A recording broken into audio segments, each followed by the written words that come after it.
كيقول لك خاصك تاخذ الفرصه من عين البرا، ولا ما نعرف واقيلا غير انا اللي كنقولها.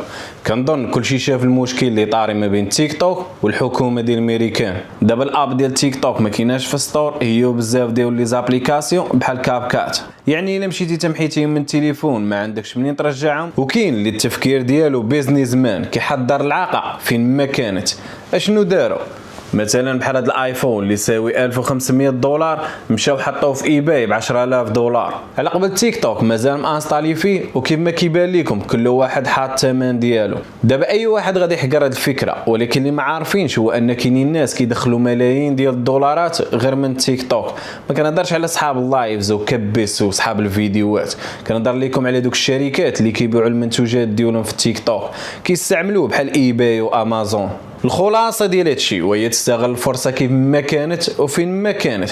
كما قلت لكم واخا تكون في عين البرا، تخيل معايا تصدق وتكون انت هو اول واحد بادئها، غادي يكون داكشي جميل.